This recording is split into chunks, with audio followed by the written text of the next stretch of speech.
جب وعدہ تھا، خدا نے اپنے پیغمبروں کو بھیجا، ہم دیکھیں گے کہ حقیقتاً کون سا پیغمبر ہے جس کا انتظار تھا، کون مسیحا تھا، کس کے آنے سے کمپلیٹ، یعنی کہ خدا کا جو وعدہ تھا وہ کمپلیٹ ہوتا تھا اور اس کے بعد کسی کو بھی آنے کی ضرورت نہیں تھی۔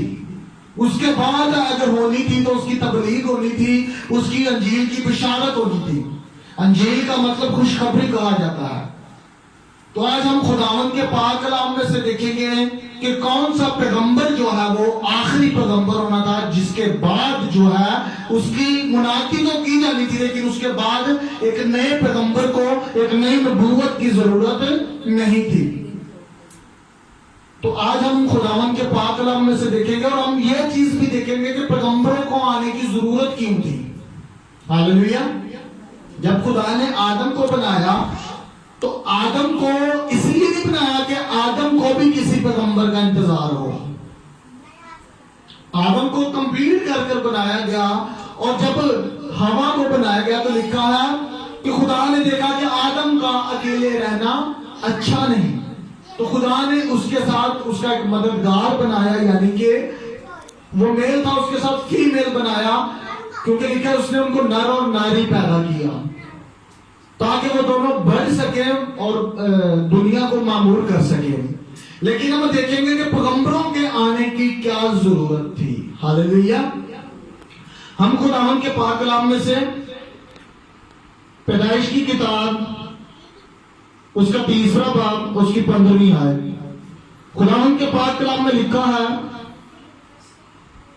اور خداوند خدا نے سام سے کہا، اس لیے کہ تو نے یہ سب کیا، تو سب چوپایوں اور دشتی جانوروں میں ملعون ٹھہرا، تو اپنے پیٹ کے بل چلے گا اور اپنی عمر بھر خاک چاٹے گا، اور میں تیرے اور عورت کے درمیان اور تیری نسل اور عورت کی نسل کے درمیان عداوت ڈالوں گا، وہ تیرے سر کو کچلے گا اور تو اس کی ایڑی پر کاٹے گا۔ خداوند کے پاک کلام کے پڑھے اور سنے جانے سے ہم سب کو برکت ملے، آمین۔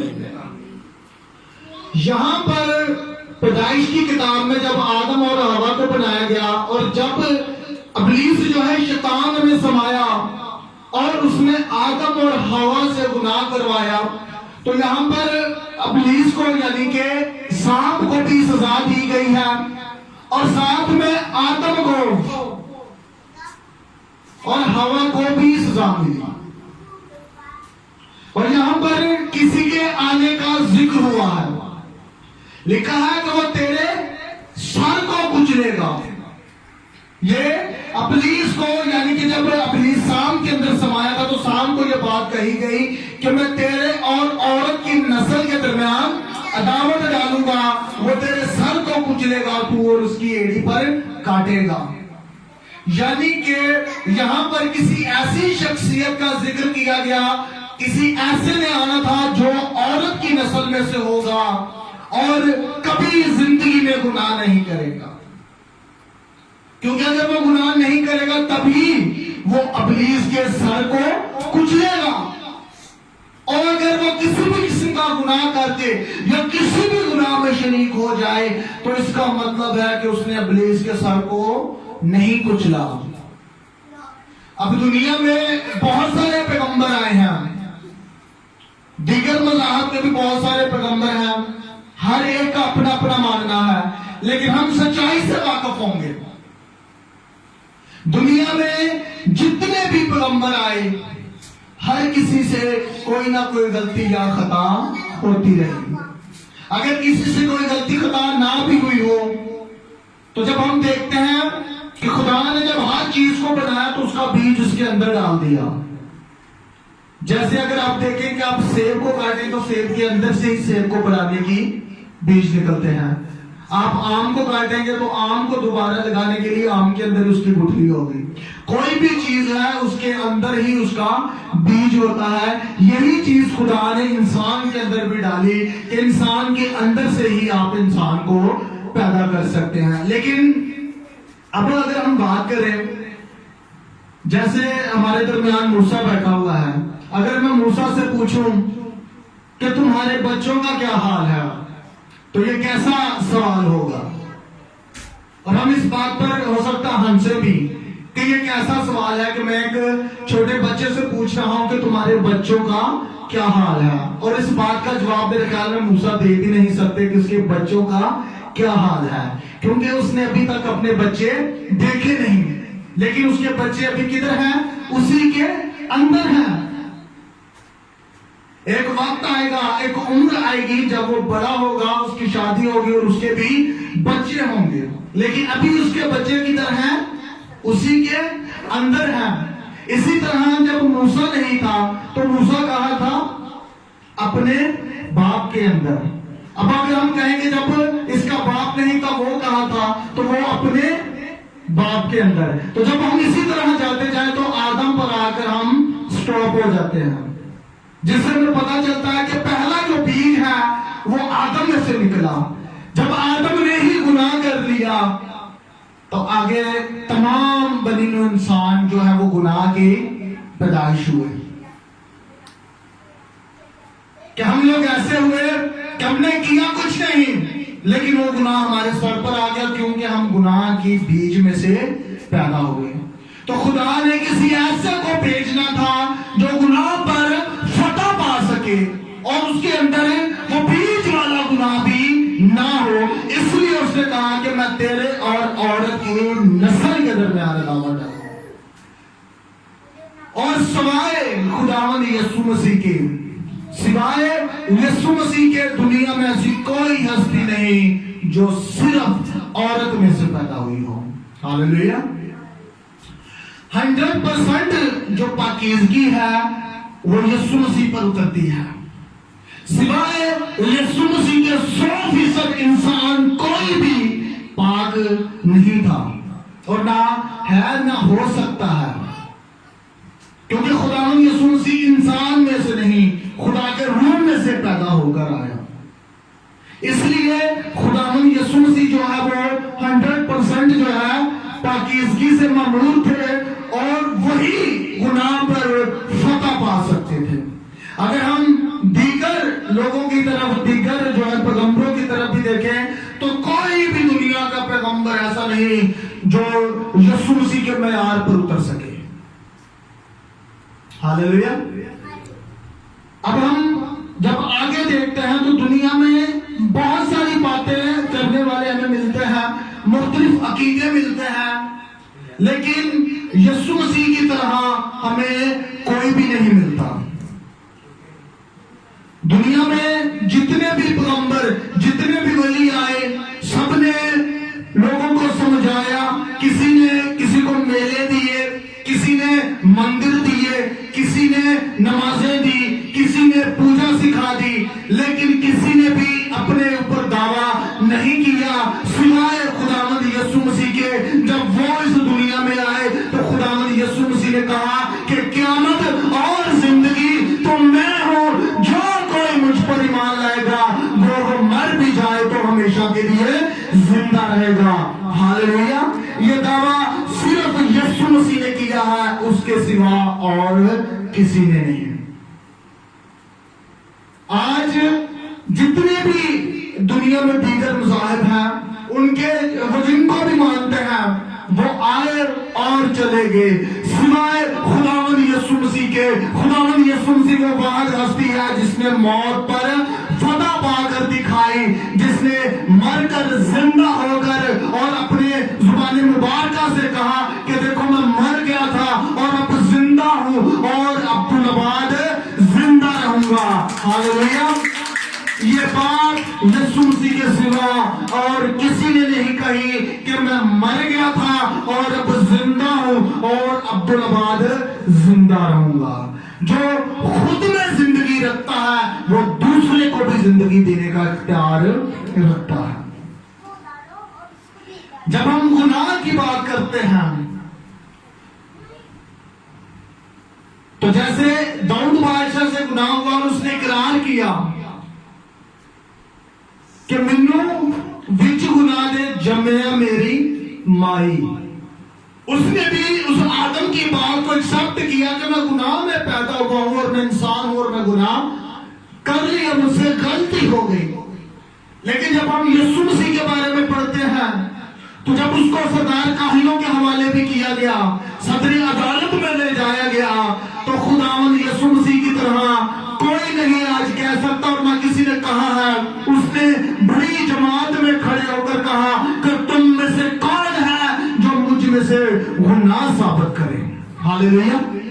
پھر ہم دیکھتے ہیں کہ اس کے بے گناہ ہونے کی گواہی، پیلاطس نے جب اس کو سزا سنوائی تو لوگوں کے سامنے اپنے ہاتھ دھوئے کہ میں اس بے گناہ کی موت میں شریک نہیں ہوں۔ جس نے اسے پکڑوایا یہودا اسخریوتی، اس نے بھی اس کی گواہی دی۔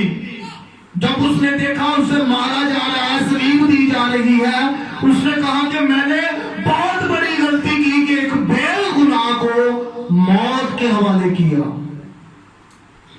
جس سے میں یسوع مسیح کی بے گناہ ہونے کی اور بہت ساری دلیلیں ملتی ہیں۔ تو یسوع مسیح کے معیار کے ساتھ ہم کسی کو نہیں ملا سکتے۔ جو ان میں خصوصیات ہے وہ کسی بھی دنیا کے بندے میں خصوصیات نہیں ہے۔ پھر ہم یسایا نبی کا صحیفہ پڑھیں گے، اس کا 35واں باب، اس کی 14ویں آیت، چوتھی آیت۔ خداوند کے کلام میں لکھا ہے، دیکھو تمہارا خدا سزا اور جزا لیے آتا ہے، ہاں خدا ہی آئے گا اور تم کو بچائے گا۔ اس وقت اندھوں کی آنکھیں کھولی جائیں گی اور بہروں کے کان کھولے جائیں گے، تب لنگڑے ہرن کی مانندر چونکڑیاں بھریں گے، گونگے کی زبان گائے گی، کیونکہ بیابان میں پانی، دشت میں ندیاں پھوٹ نکلیں گی۔ آمین۔ یسایا نبی یسوع مسیح کے بارے میں پیشن گوئی کر رہا ہے کہ دیکھو خدا ہی آئے گا اور تمہیں بچائے گا، اور اس کے پاس ہر کسی کو سزا اور جزا دینے کا اختیار ہوگا۔ اور جب وہ آئے گا تو اندھے دیکھیں گے، بہرے سنیں گے، گونگے گائیں گے، لنگڑے چلیں گے۔ اور یہی بات جب ہم خداوند یسوع مسیح کو اس دنیا میں آتے ہوئے دیکھتے ہیں، اور یسوع مسیح کی پیشن گوئی جو کہ یوحنا نبی بیابان میں پکارتے تھے، یسوع مسیح کے بارے میں تعلیم دیتے تھے کہ خداوند کی راہیں تیار کرو، توبہ کرو، کیونکہ آسمان کی بادشاہی نزدیک ہے۔ اسی یوحنا نبی کو جب جیل میں پکڑوا دیا گیا تو اس نے اپنے شاگردوں کو بھیجا اور کہا کہ جا کر اس سے پوچھو کہ آنے والا تو ہی ہے یا کسی اور کی راہ دیکھیں۔ یعنی کہ کسی نے آنا تھا جس نے سب کچھ کمپلیٹ کرنا تھا، کسی نے آنا تھا جس نے نجات دینی تھی۔ تو خدا کا پیغمبر اپنے شاگردوں کو بھیج کر پوچھتا ہے کہ اس سے پوچھو کہ آنے والا تو ہی ہے یا کسی اور کی راہ دیکھیں۔ تو خداوند یسوع مسیح نے جو کام اس کے بارے میں لکھے گئے تھے ان میں جواب دیا۔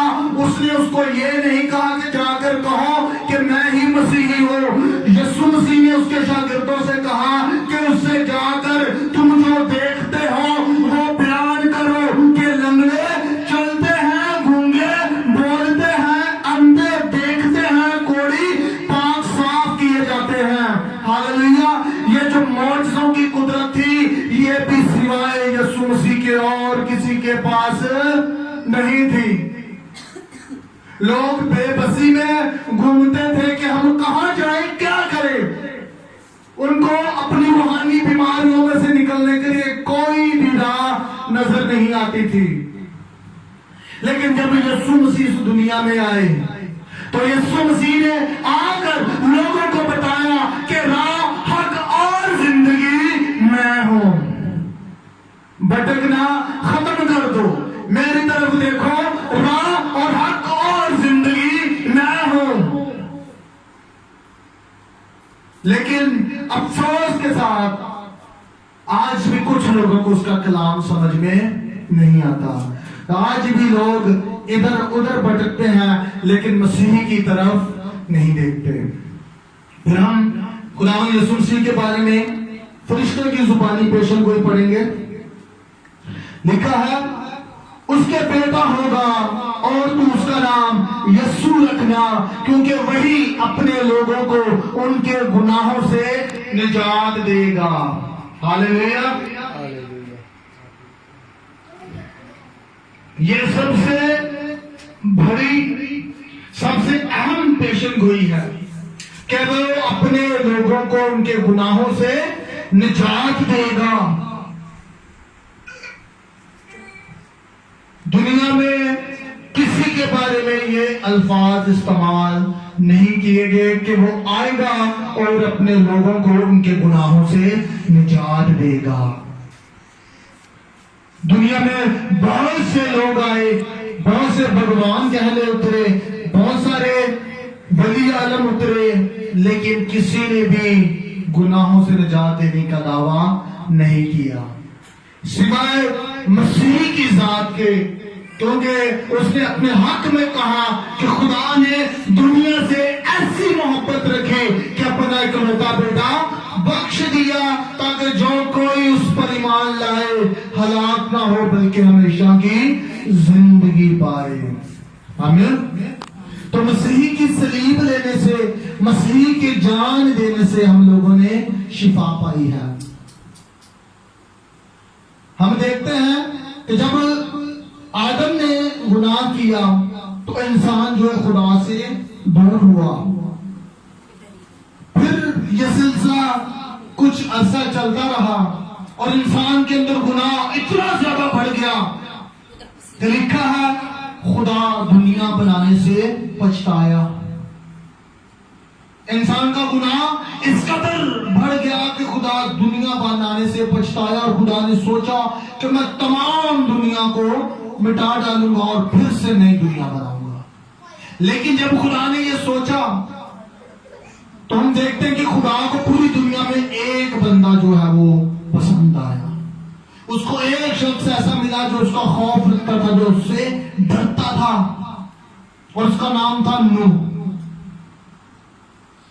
اس کا نام کیا تھا؟ نوح۔ خدا نے نوح سے کلام کیا اور اس کو بتایا کہ میں تمام دنیا کو جو ہے وہ مٹا ڈالوں گا، میں تمام دنیا پر جیسے شروع میں پانی ہی پانی تھا پھر سے ویسے ہی کر دوں گا، لیکن تو میرا خوف رکھتا ہے، میں چاہتا ہوں کہ میں تجھے جیتا رکھوں۔ تو نوح سے کہا تو ایک کشتی بنا، ساری دنیا ڈوب جائے گی، غرق ہو جائے گی، لیکن تیری کشتی جو ہے وہ محفوظ رہے گی۔ تو نوح نے ویسا ہی کیا۔ پھر اب آگے چل کر دیکھتے ہیں، نوح کے بعد خدا کو اسی کی نسل میں سے خدا کا بندہ ابراہیم پسند آیا۔ خدا کا بندہ ابراہیم پسند آیا اور اس کو خدا کا دوست بھی کہا گیا ہے بائبل مقدس میں۔ خدا نے اس کو اس کی آزمائش کی، لیکن وہ اپنی آزمائش پر پورا اترا۔